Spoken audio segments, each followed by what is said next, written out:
The sound that broke Cressida Bishop's life wasn't a scream, but the delicate shatter of a champagne flute on marble. It was her husband's gala, a celebration of his fashion empire, and she stood frozen 5 months pregnant, watching him kiss another woman under the glare of a crystal chandelier. The woman was his new star designer, but it wasn't the kiss that shattered her. It was his words when he finally saw her. He didn't look guilty, just annoyed. "Darling." He sighed, a whisper of pure venom. "Don't be so dramatic. It's just business. You should focus on your little hobby. You know the baby." Her world didn't just crack. It atomized. That was the night she walked out with nothing but a broken heart and a life growing inside her, completely unaware that the key to his entire kingdom was already in her hands. Life in the Montclair penthouse was an exercise in curated perfection, from the floor-to-ceiling windows that framed the city skyline like a living masterpiece to the stark white orchids that were replaced every 3 days. Everything was designed to be beautiful, flawless, and untouchable. Cressida, or Cress as she preferred, often felt like just another one of those exquisite, fragile objects. Her husband, Lucius Montclair, was the architect of this world. He was the charismatic, razor-sharp CEO of Montclair Couture, an empire built on the dazzling, cutthroat world of high fashion. To the public, he was a visionary. To his board, a titan. To Cress, he was the man who had swept her off her feet, a whirlwind of ambition and charm, who saw her a young, promising textile designer and decided she would be his. Their meeting had been a fairy tale. She was interning at a small artisanal fabric mill when he'd come scouting for new materials. He was captivated not by her designs, which he called charming but provincial, but by her quiet grace and the way she seemed to complement his own dazzling persona. He pursued her with the same relentless focus he applied to a corporate acquisition. Within 6 months, they were married. Cress, swept away by the grandeur and the intensity of his affection, believed she was the luckiest woman alive. She soon learned, however, that being Mrs. Montclair meant her own ambitions were expected to be packed away like last season's collection. Her design sketchbook, once filled with vibrant, innovative patterns, gathered dust on a shelf in her cavernous walk-in closet. When she tried to show him her work, he would pat her hand indulgently. "That's lovely, my dear," he'd say, his eyes already on his phone. "But you have a much more important role now. You're the face of my home, the hostess of my parties. Leave the hard work to me." The penthouse, for all its beauty, became her gilded cage. Her days were a structured sequence of appointments, with event planners, nutritionists, and personal trainers, all meticulously scheduled by Lucius's assistant. Her friends were Lucius's friends, wives of bankers and executives, who spoke of charity galas and summering in the Hamptons, their conversations as sterile and polished as the marble floors beneath their feet. Cress felt a part of herself, the creative, passionate part, slowly suffocating. The news of her pregnancy should have been a joyous occasion, a fresh start. When she told Lucius, placing the positive test on his polished mahogany desk, he looked up from a quarterly report, his expression unreadable. He didn't smile. He simply nodded slowly. "Good," he said, as if she had just successfully closed a deal. "A son, I hope. An heir is good for the brand's image. Legacy." His reaction was a cold splash of water, but Cress tried to rationalize it. He was a busy man, always thinking about the business. She threw herself into the pregnancy. hoping the shared experience of creating a life would bridge the growing chasm between them. She started sketching again this time, designs for baby clothes using soft organic fabrics. She imagined a small independent line, something of her own. One evening, brimming with a rare surge of confidence, she laid out her sketches and business proposal on the dining room table before he got home. She had worked on it for weeks, researching suppliers, costing out materials, and even creating a brand name, Bishop's Weave, a nod to her family name and her grandfather who had been a tailor. Lucius walked in, loosening his tie, his face tight with the stress of the day. He glanced at the papers scattered across the table, and his lip curled into a faint sneer. "What's all this? It's my idea," Cress began, her voice trembling slightly. "A luxury baby clothing line. The market is strong, and I have a unique perspective on sustainable fabrics." He picked up a sketch of a tiny, hand-stitched romper. He held it for a moment before letting it drop back onto the table. "Cressida, we've discussed this. Your hobby is charming, but it's not a business. Montclair Couture deals in power and desire, not baby clothes. It would dilute the brand." "It wouldn't be part of Montclair Couture," she insisted, her heart sinking. "It would be mine, something I built." He laughed, then a short, sharp sound devoid of humor. "Built, darling, you have no idea what it takes to build something. You live in a world I built for you. Your job is to be here, to be beautiful, and soon to be a mother. That should be enough for you. Now let's clear this away. We have the Future of Fashion Gala tomorrow night, and I need you to look rested." The finality in his tone was absolute. He didn't see her. He saw a function, a role to be played. The dismissal of her dream of her very identity beyond being his wife was more painful than any overt act of cruelty. As she gathered her sketches, her hands shaking, she felt the first true deep crack appear in the flawless facade of her life. The cage was no longer gilded. It was just a cage, and for the first time, she was rattling the bars, wondering if she had the strength to break them. The gala, meant to be a celebration of his success, now loomed like a final judgment on her own life's failures. The Future of Fashion Gala was the crown jewel of the city's social calendar, and Lucius Montclair was its undisputed king. The ballroom of the Grand Astoria Hotel was a sea of glittering gowns and tailored tuxedos. Waiters weaved through the throngs with trays of shimmering champagne, and the air hummed with the electric buzz of power money and influence. Cress felt a familiar sense of detachment as she stood by Lucius's side, a practiced smile fixed on her face. She wore a deep emerald gown of Montclair silk, a dress chosen for her, designed to perfectly accommodate her 5-month baby bump, while still exuding effortless elegance. To the outside world, she was the picture of a serene, glowing mother-to-be, the perfect consort to the man of the hour. Inside, she felt like a ghost haunting her own life. Lucius's dismissal of her business idea the night before had left a hollow ache in her chest that no amount of couture could cover.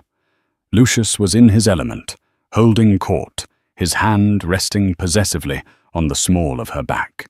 He accepted congratulations, his laughter booming his charisma, a tangible force field. But his eyes kept darting across the room, a flicker of something she couldn't quite place, anticipation, perhaps in their depths. Lucius, darling, a triumph as always, a gushing socialite, air-kissed them both. "We do what we can, Brenda," Lucius replied with a practiced, self-deprecating charm. "But the real future of this house is standing right over there." He gestured towards the stage, where a willowy woman with fire-red hair and a predatory smile was speaking to a cluster of fashion journalists. This was Giselle Dubois, Montclair Couture's new head designer, poached from a rival Parisian house with an astronomical salary. She was Lucius's latest, most celebrated acquisition, hailed as a design prodigy who would propel the brand into the stratosphere. Cress had met Giselle only once, a brief, chilly introduction, where the designer's eyes had swept over Cress with a look of utter disinterest, as if she were a piece of outdated furniture. Now, watching her command the room, Cress felt a prickle of unease. "I need to go speak with the press, darling," Lucius said, squeezing her arm. "Mingle. Look radiant." He left her side, and she felt instantly adrift. She made her way through the crowd, nodding and smiling, her mind 1,000,000 miles away. She found a quiet alcove near a balcony, seeking a moment of respite. The cool night air was a relief. From her vantage point, she could see most of the ballroom. She saw Lucius make his way over to Giselle. He didn't join the press circle. Instead, he drew Giselle away towards a shadowed corridor behind a large floral arrangement. Cress's unease sharpened into a cold dread. She told herself she was being paranoid hormonal, but she couldn't shake the feeling. Driven by an instinct she couldn't explain, she slipped out of the alcove and moved towards the corridor, keeping to the edges of the room. The thumping bass of the music masked her footsteps. As she neared the floral display, she could hear their voices low and intimate. "The collection is a masterpiece, but you, my dear, are the true work of art," Lucius was saying, his voice a low purr she hadn't heard him use with her in years. "And you are the patron who knows how to display it." Giselle's throaty laugh replied, "Is your lovely little incubator enjoying the party?" The casual cruelty of the word incubator struck Cress with the force of a physical blow. She felt the air leave her lungs. "She plays her part," Lucius said dismissively. "She's content. As long as she has her charities and her nesting instincts, she's perfectly manageable." Cress peeked through a gap in the orchids. She saw Lucius's hand slide from Giselle's waist to cup her face. He leaned in and kissed her, not a peck on the cheek, but a deep, lingering kiss, filled with a passion Cress had only ever dreamed of. Time seemed to stop. The music, the chatter, the clinking of glasses, it all faded into a dull roar. In that moment, Cress's world, already cracked, shattered into 1,000,000 irreparable pieces. It wasn't just infidelity. It was the complete and utter negation of her existence. She was a part, a manageable incubator. Her love, her pregnancy, their life together, it was all a sham, a carefully managed piece of brand strategy.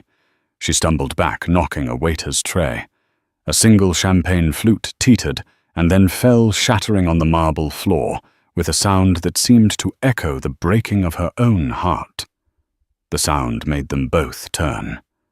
Lucius's eyes widened, not with guilt or remorse, but with pure, unadulterated annoyance. He strode out of the corridor, Giselle a smug shadow behind him. "Cressida," he said, his voice dangerously low, his eyes cold as ice. "What are you doing, skulking in the corners?" Tears streamed down her face, hot and silent. "I saw you, Lucius." He glanced at the onlookers who were beginning to stare, his face hardening into a mask of public control. He grabbed her arm, his fingers digging into her skin, and steered her towards a side exit. "Don't you dare make a scene here," he hissed, his voice a venomous whisper in her ear. "You will ruin everything." "You ruined everything." She finally choked out the words, raw and ragged. "Our marriage. Our baby." They were in a deserted hallway now. He finally let her go, pushing her against the wall. He looked at her, then truly looked at her, and she saw nothing but contempt. "Our baby," he scoffed. "Don't be so dramatic. It's a convenient distraction for you, isn't it?" Something to keep you busy. You should focus on your little hobby. You know the baby. The words from the opening hook. The final fatal blow. He had taken the one pure, precious thing in her life, their unborn child, and twisted it into another insult, another way to diminish her. Something inside Cress snapped. The grief, the shock, the years of quiet subservience, it all coalesced into a single clarifying moment of cold, hard certainty. She looked him dead in the eye, her tears suddenly gone, replaced by an unnerving calm. "You're right," she said, her voice steady. "I should focus, but not on the baby, on getting as far away from you as I possibly can." Before he could react, she turned and walked away. Not back to the party, but down the hall past the kitchens and out a service exit into the cold night air. The city lights blurred as she walked a taxi's headlights, cutting through the darkness. She didn't look back. She left behind the diamonds, the silk gown, the penthouse, the lies. She walked out with nothing but the clothes on her back, a life growing inside her, and the chilling echo of her husband's final unforgivable words. The shattering was complete. Now all that was left were the ruins. The cold night air hit Cress like a slap, a brutal awakening from the suffocating warmth of the gala. The emerald silk gown felt like a costume from another life, thin and useless against the city's unforgiving chill. Her manicured hands, accustomed to the soft leather of a chauffeured car, fumbled in her tiny clutch. She had her phone, a lipstick, and a single credit card, a supplementary card on Lucius's account, which she knew would be cancelled by morning. Panic, cold and sharp, threatened to overwhelm her. She was pregnant alone and effectively homeless on a downtown street corner. The towering skyscrapers that once represented a life of luxury now seemed to mock her, their glittering facades cold and indifferent. For a terrifying moment, she had nowhere to go. Her parents were gone, and the friends she'd cultivated over the past few years were Lucius's allies, their loyalty bought and paid for by his influence. Then a memory surfaced, a beacon in the storm. Mrs. Peterson. Martha Peterson was her landlady from college, a kind, no-nonsense widow who rented out rooms in her modest but impeccably kept brownstone in a quiet, older part of the city. Cress had kept in touch, sending a Christmas card every year, a small link to a life that was truly her own. With trembling fingers, she found the number and called. "Cressida? Dear, is that you? It's past midnight. Is everything all right?" Mrs. Peterson's voice was warm but laced with concern. A sob escaped Cress's lips, the first sound she'd made since leaving the hotel. "No," she whispered the word, cracking. "Nothing is all right. Can I come over? I have nowhere else to go." There was no hesitation. "Of course, dear. The kettle's always on. Come home." Home. The word was a balm to her shattered soul. A taxi ride across the city felt like a journey across worlds. She left the sleek, modern steel and glass of Lucius's district and entered a neighborhood of brick buildings, fire escapes and laundromats that glowed warmly in the dark. Mrs. Peterson opened the door before Cress even knocked. She was a small, sturdy woman with kind eyes and hair the color of steel wool. She took one look at Cress's tear-streaked face and the ridiculously opulent gown and simply opened her arms. Cress collapsed into her embrace, the raw, unfiltered grief she'd been suppressing, finally erupting in a storm of sobs. Mrs. Peterson led her inside, sat her down at the worn oak kitchen table, and wrapped a thick knitted afghan around her shoulders. She placed a steaming mug of chamomile tea in Cress's hands and sat opposite her, waiting patiently for the storm to pass. Over the next hour, the whole sordid story came pouring out, the dismissiveness, the affair with Giselle, the final cruel words about the baby. Mrs. Peterson listened without judgment, her expression a mixture of sorrow and a quiet, simmering anger on Cress's behalf. "That man," she said, finally, her voice firm, "is a fool of the highest order. To throw away a diamond because he's too busy admiring cheap glass." That night, Cress slept in the small attic room she had rented as a student, the scent of lavender and old books a comforting lullaby. The mattress was lumpy. The sheets were faded cotton, not Egyptian, but for the first time in years, she felt safe. The next few weeks were a brutal adjustment. The first thing she did was take the taxi to a consignment shop and sell the emerald gown and the diamond earrings she was wearing. The money was a pittance compared to their worth, but it was hers. It was enough for a few weeks' rent to Mrs. Peterson, who initially refused, but relented when Cress insisted a simple wardrobe of second-hand clothes and groceries. The whiplash of her new reality was staggering. One day she was attending fittings for custom maternity wear. The next she was counting change to see if she could afford organic milk. The nausea of her first trimester returned with a vengeance amplified by stress and a diet that no longer included chef-prepared, nutrient-balanced meals. She was exhausted emotionally and physically. Some days the weight of her grief and fear was so heavy she could barely get out of bed. She would lie there, one hand on her growing belly, and weep for the future she had lost and for the child who would be born into this chaos. Lucius made no attempt to contact her. The credit card was cancelled within hours, as she'd predicted. A week later, a curt email from his lawyer arrived informing her that divorce proceedings had been initiated and that given the circumstances of her desertion, she should not expect a generous settlement. There was no mention of the baby. It was as if she and their child had been surgically excised from his life. The cold corporate cruelty of it all reignited a spark of anger within her. It was a small spark, but in the darkness of her despair, it was enough to see by. Mrs. Peterson was her rock. She would leave trays of toast and soup outside Cress's door, never pushing, but always present.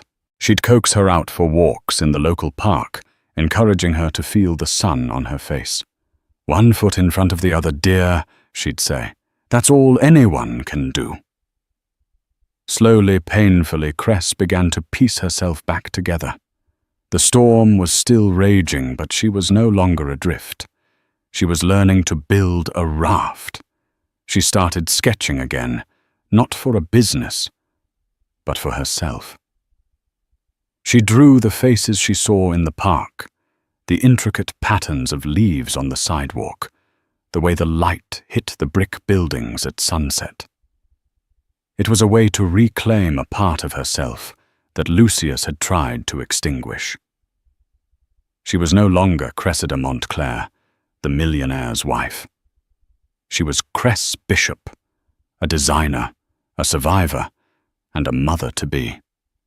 And in the quiet anonymity of her new life that felt like a promotion, months bled into one another.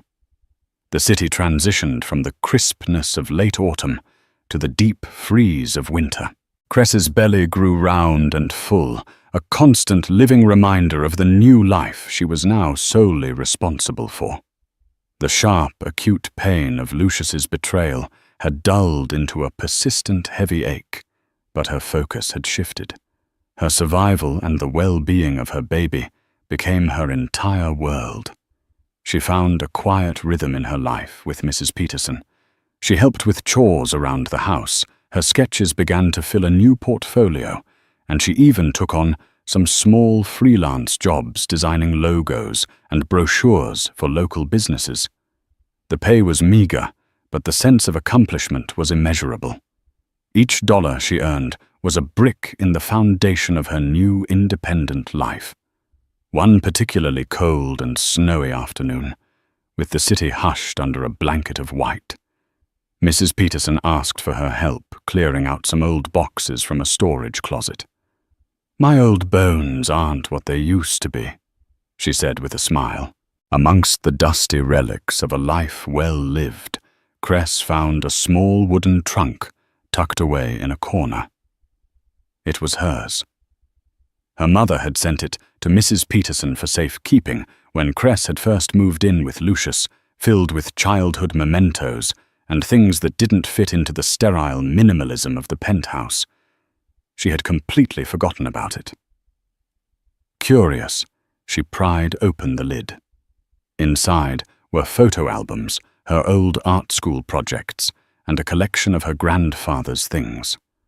Robert Bishop had been a master tailor, a quiet, meticulous man who had passed away when Cress was in her late teens. He had been her first mentor, the one who taught her about the feel of different fabrics, the importance of a perfect stitch, the soul that could be woven into a garment. She lifted out his old sewing kit, the heavy shears he used to cut cloth, and a small velvet pouch. Inside the pouch was not jewelry, but a single ornate old-fashioned brass key and a thick sealed envelope made of heavy parchment. Her name, Cressida, was written on the front in her grandfather's elegant looping script. Her heart pounded as she broke the wax seal. The letter inside was dated a week before he passed away. "My dearest Cressida, if you are reading this, it means I am gone, and I hope that you have found happiness in your life. I am writing to you about a part of my past I rarely spoke of. Long before I was a simple neighborhood tailor, I was a partner in a business. I was the craftsman, the artist. My partner was the salesman, the visionary. Together we founded a small but exceptional textile company called Ariadne Weavers. We created fabrics of unparalleled quality. Over time, my partner, a man named Jonathan Montclair, wanted to expand into fashion, into a world of glamour and branding that held little appeal for me. We had different visions. I wanted to create art. He wanted to build an empire. We parted ways amicably. I sold him my operational shares, but I kept my founding stake, a silent, controlling interest in the parent company we had established. I had no interest in boardrooms or stock markets, but I wanted to ensure the legacy of our quality was protected. I put these shares into a blind trust for you, my only grandchild. The company evolved, and Ariadne Weavers became the foundation of what you now likely know as Montclair Couture. Jonathan's son, and perhaps his grandson, may have forgotten that the roots of their grand empire lie in the hands of a quiet tailor. This key will open a safe deposit box at the Sterling National Bank downtown. Inside you will find the trust documents. They are structured to give you full control upon your 30th birthday, or under a force majeure clause, which can be enacted in the event of significant personal distress or upheaval. My lawyer, a brilliant man named David Chen, holds the second key and the full instructions. His card is enclosed. This is your legacy, Cressida. Not a weapon, but a shield. It is the fruit of my life's work. Use it to protect yourself, to build something beautiful and true, and to ensure that true craftsmanship is never sacrificed for the sake of empty glamour. Be happy, my dear girl. With all my love.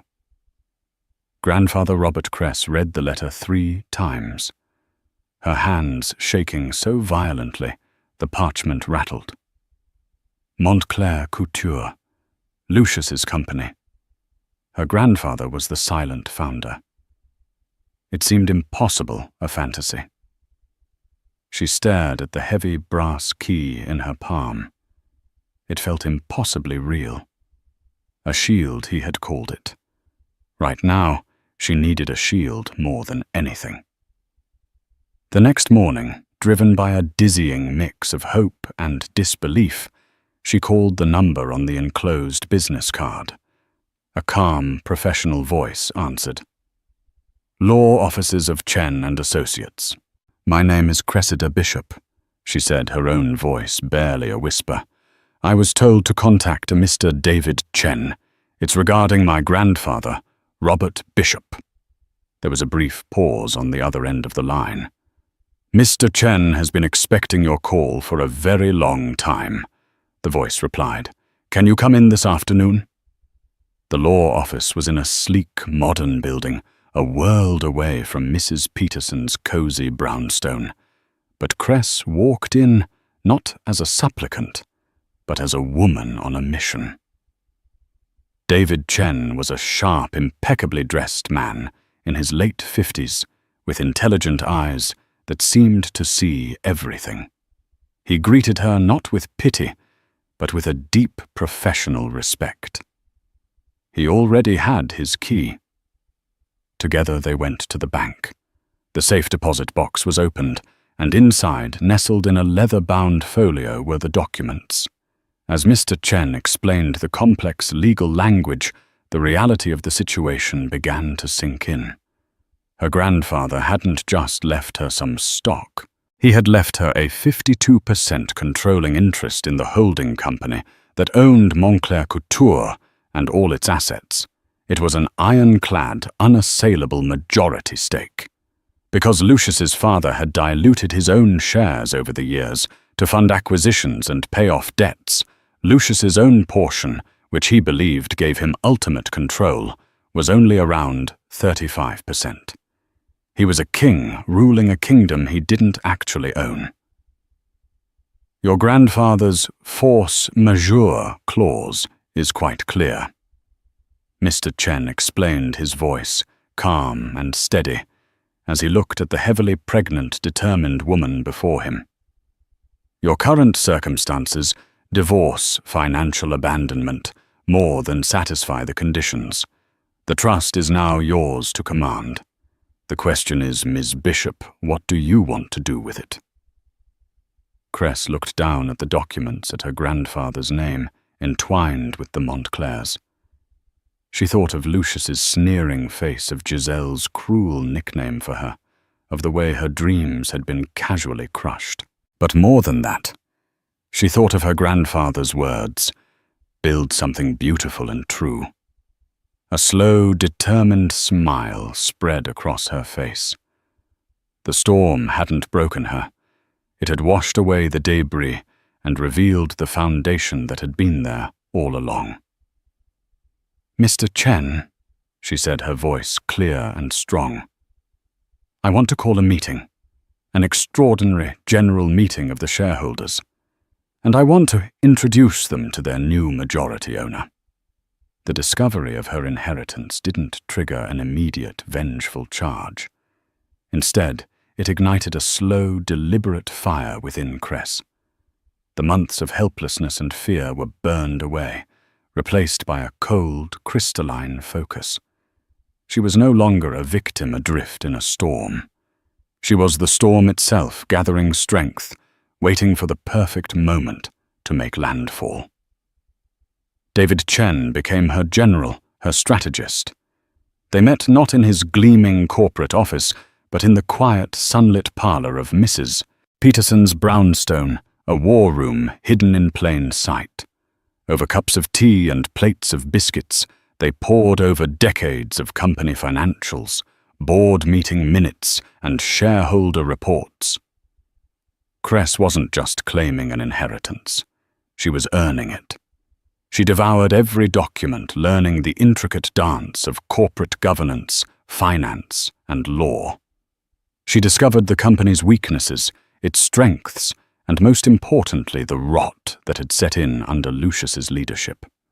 While Montclair Couture's public image was stronger than ever, thanks to Giselle's flashy, critically acclaimed but astronomically expensive new collection, The company's finances told a different story.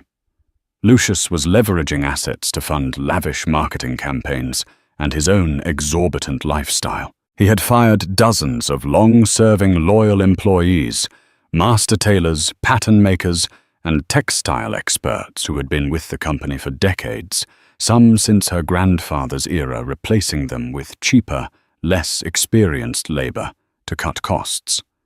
He was sacrificing the very soul of the company, its commitment to quality craftsmanship, for short-term buzz and profit. He was turning her grandfather's legacy into a hollow, gilded shell. "He's arrogant," David Chen observed one afternoon, tapping a finger on a damning quarterly report. "He believes he's untouchable. That's our greatest advantage. He won't see us coming." Their plan, which Kress privately named the Phoenix Agenda, was twofold. First, they needed to consolidate her power silently. While her 52% stake gave her control, David advised acquiring a few more percentage points on the open market through a proxy buyer. This would not only fortify her position, but also create a small stir, a tremor that might put Lucius on edge, but wouldn't reveal the true source of the earthquake to come. "We make him look for a threat from a rival corporation or a hedge fund," David explained. "He'll be looking in the wrong direction, scanning the horizon for battleships, while our submarine glides right underneath him." Second Kress needed to be ready. It wasn't enough to be the owner. She had to be the leader. She spent her days studying and her nights sketching. But now her designs weren't for a quaint baby line. They were for a new Montclair couture, a collection that honored her grandfather's commitment to fabric and form, but was infused with a bold, modern vision. It was a vision of strength, resilience, and quiet power. Everything she herself was becoming. As her due date approached, her resolve only hardened. The kicks and flutters in her womb were a constant reminder of what she was fighting for, not just for herself, but for her child's future, a future free from the shadow of a man like Lucius Montclair. Meanwhile, Lucius remained blissfully, arrogantly unaware.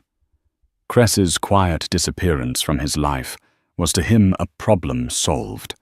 He was seen at every party, every opening, with the triumphant Giselle Dubois on his arm. The press hailed them as the new power couple of fashion. In a widely circulated interview, Lucius was asked about his recent divorce. "Sometimes people grow in different directions," he'd said with a dismissive wave of his hand. "My focus has always been, and will always be, on the future of this company.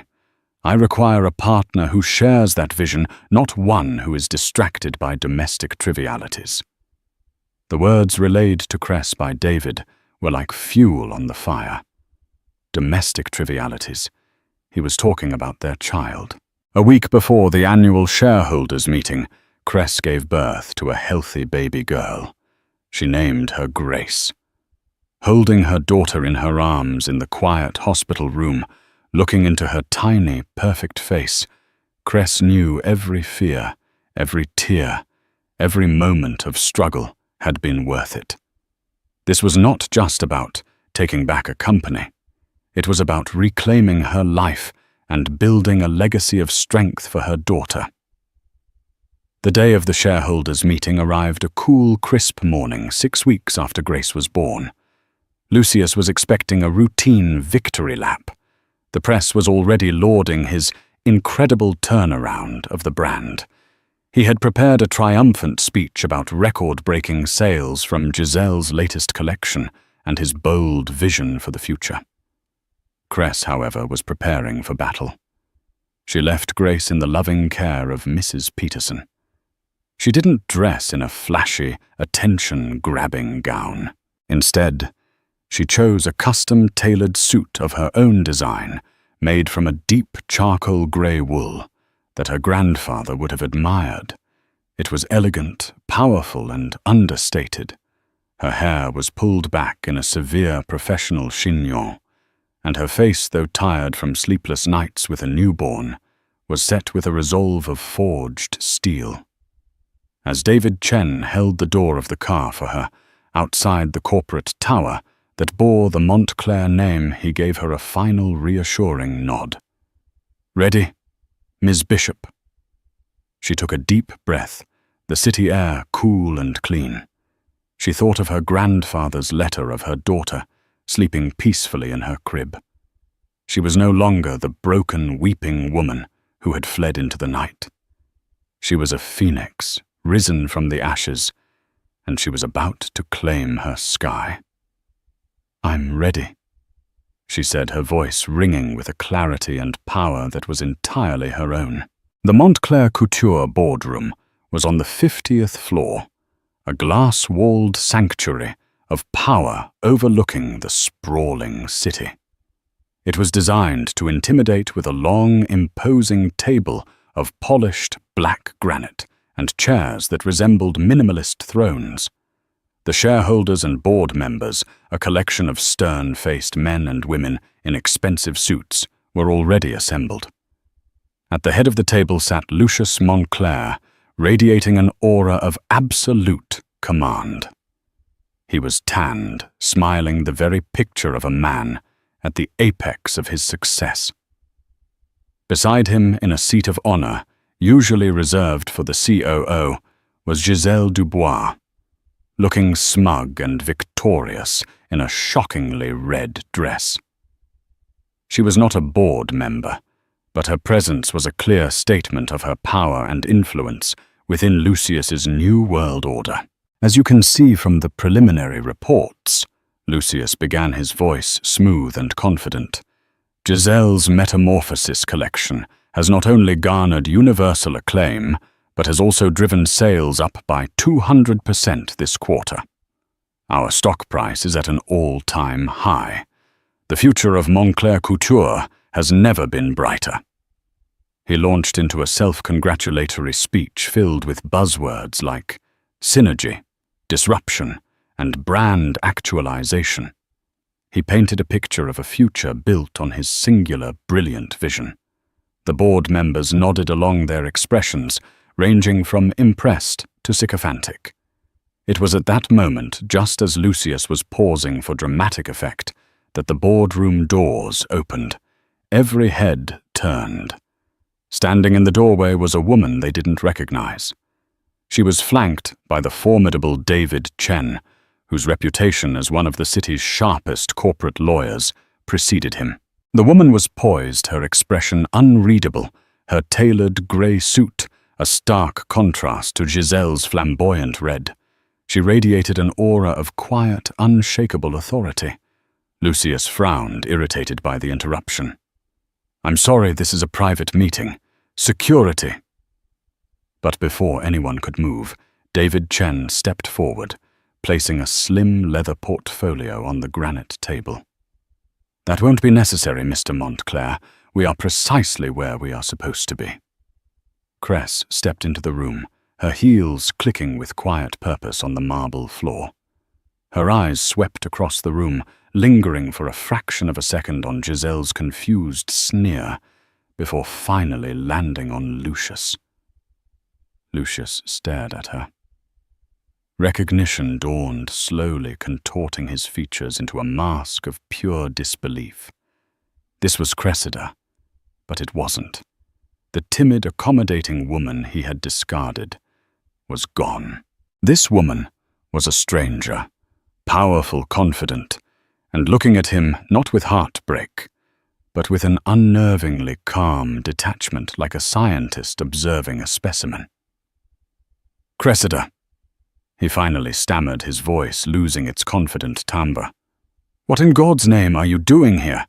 "My name," she said, her voice clear and steady, filling the suddenly silent room, "is Ms. Bishop, and I am here to attend my first shareholders' meeting." A confused murmur rippled through the room. "Shareholder," one of the board members scoffed. "With all due respect, The shares held by employees and minor investors don't grant access to this meeting.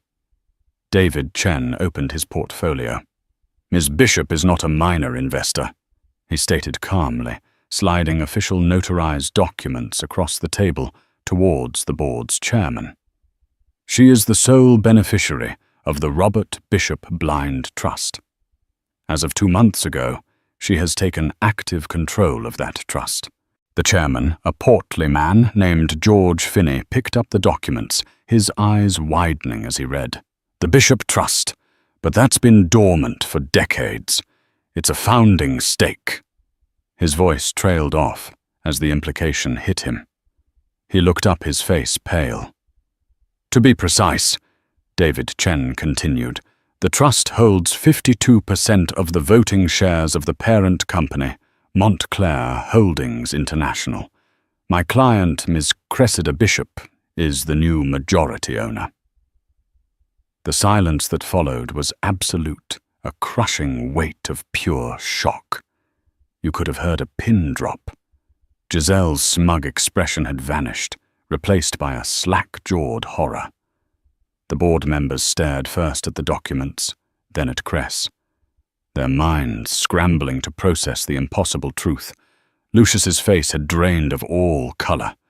He looked as if he'd been physically struck. That's impossible, he breathed, shaking his head. It's a lie.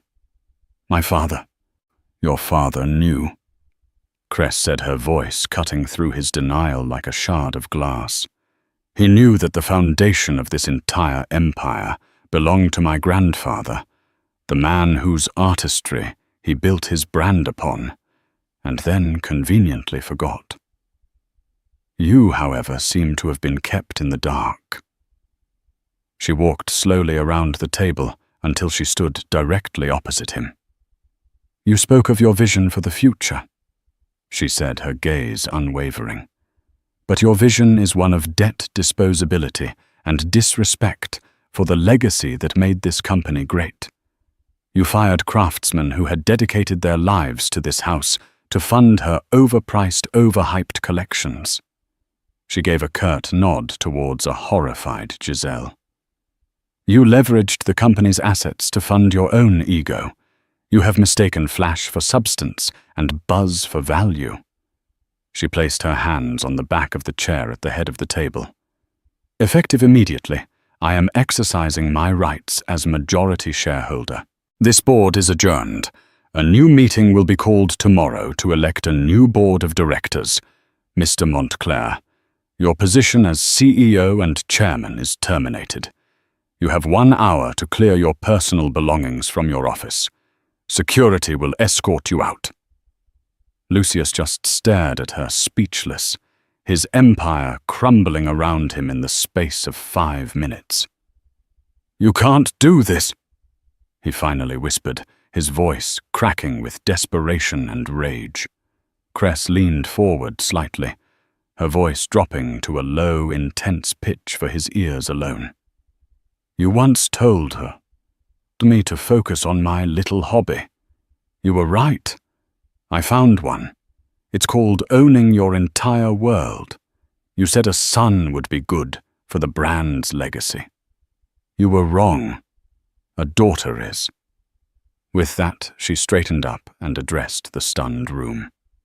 My name is Cressida Bishop, and I am the future of this company. The silence in the boardroom stretched for a full 10 seconds, a vacuum of pure shock that sucked all the air from the room. Then it fractured. Lucius Montclair, who had stood frozen as if turned to stone, finally came back to life, but as a grotesque parody of his former self. The charismatic control vanished, replaced by a raw, sputtering rage. Fraud! He roared, his voice cracking.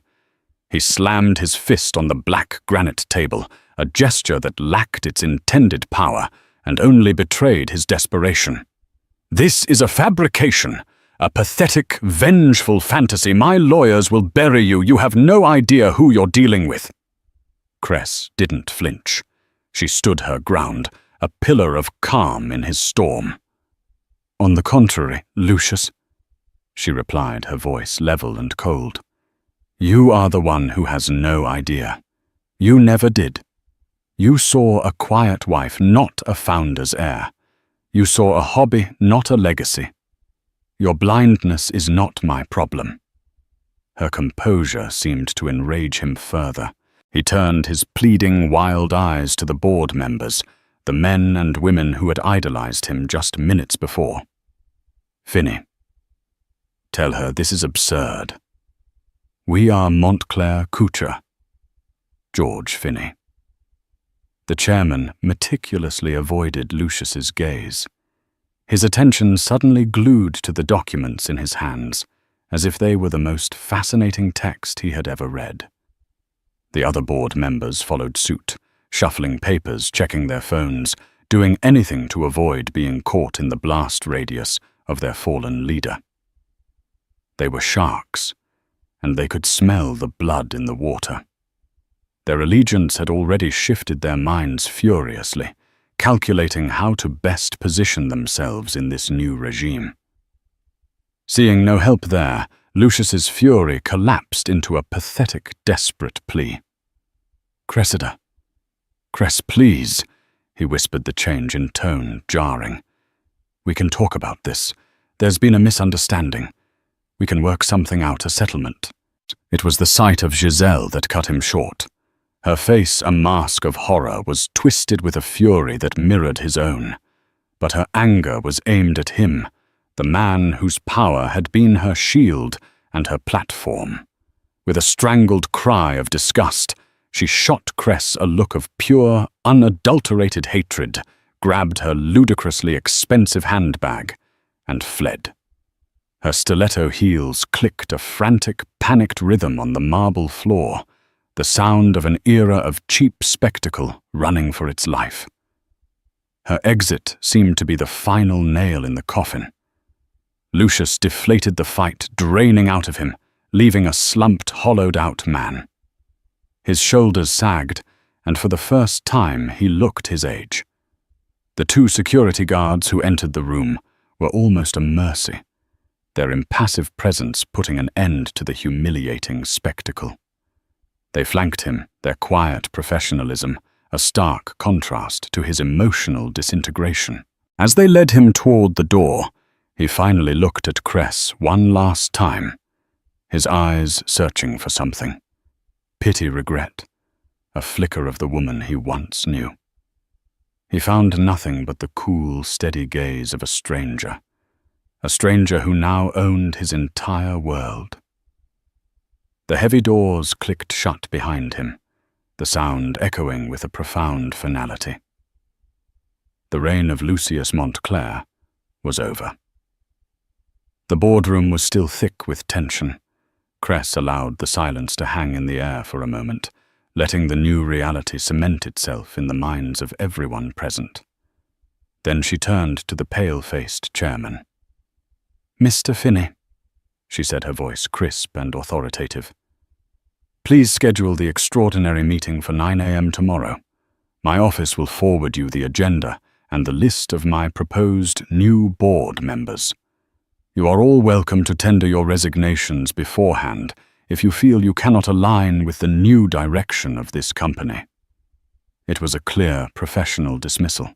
David Chen gave a slight, satisfied nod, gathering his papers. As the shaken board members filed out, avoiding her eyes, he placed a steadying hand on her arm. "You were magnificent, Ms. Bishop." Cress let out a breath she hadn't realized she was holding. The adrenaline began to recede, leaving a profound, bone-deep sense of exhaustion and a startlingly clear sense of purpose. "This was just the first step, David," she said.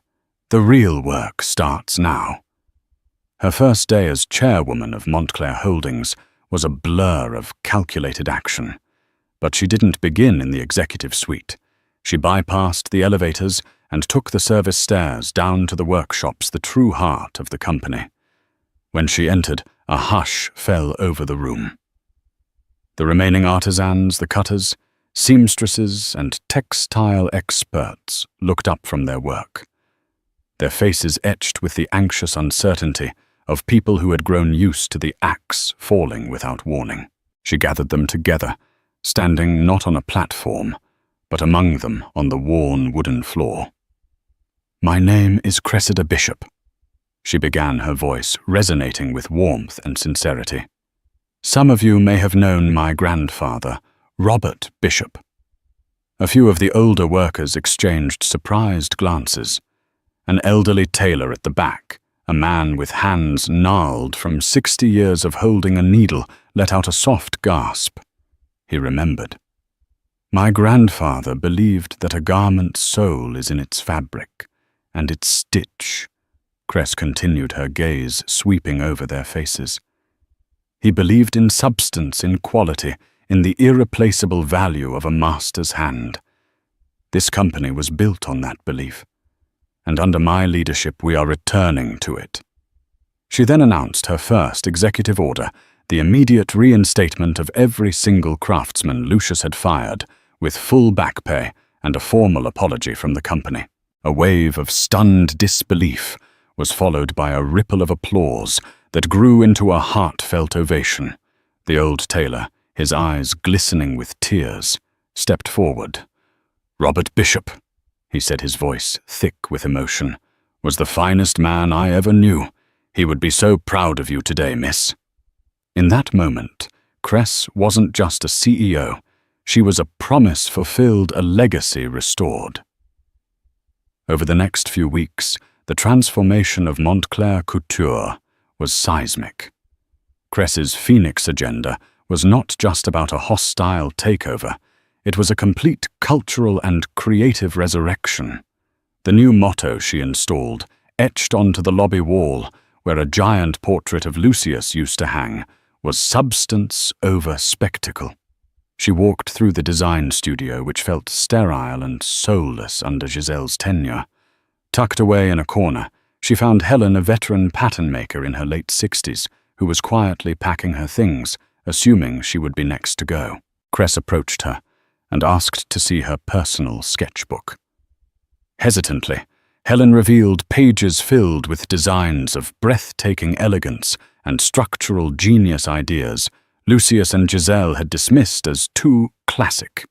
"Helen," Cress said, her voice gentle but firm, "I'm not accepting your resignation. I'm offering you the position of head designer."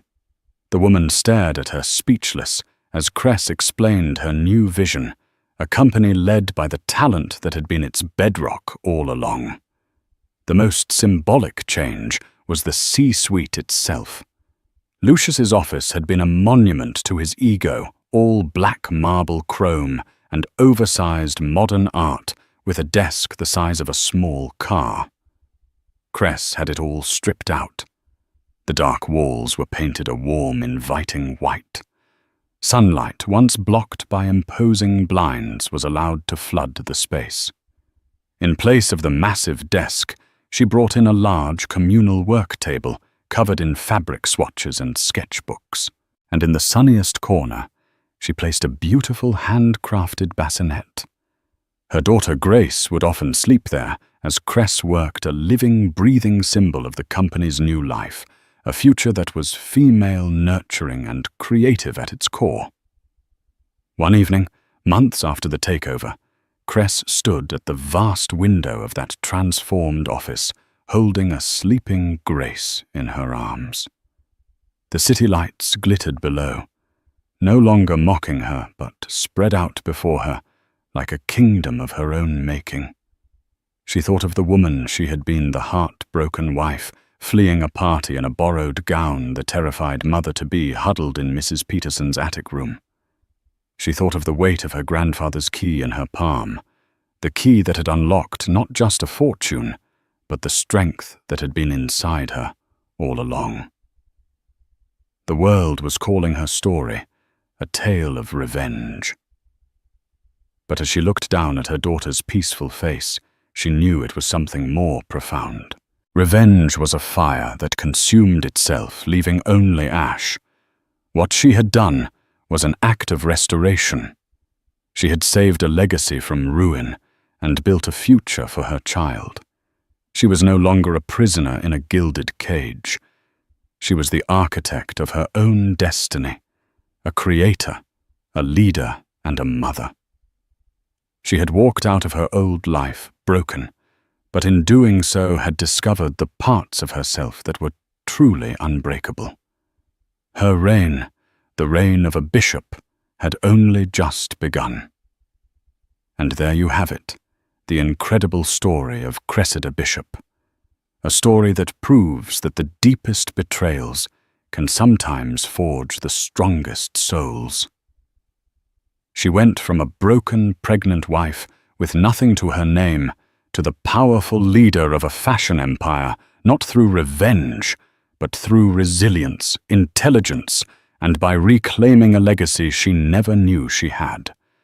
Her journey reminds us that our true strength often lies dormant, hidden in our history, and in our character, just waiting for a crisis to awaken it. It's a powerful lesson that sometimes losing everything is the only way to truly find yourself and build something even more magnificent in its place.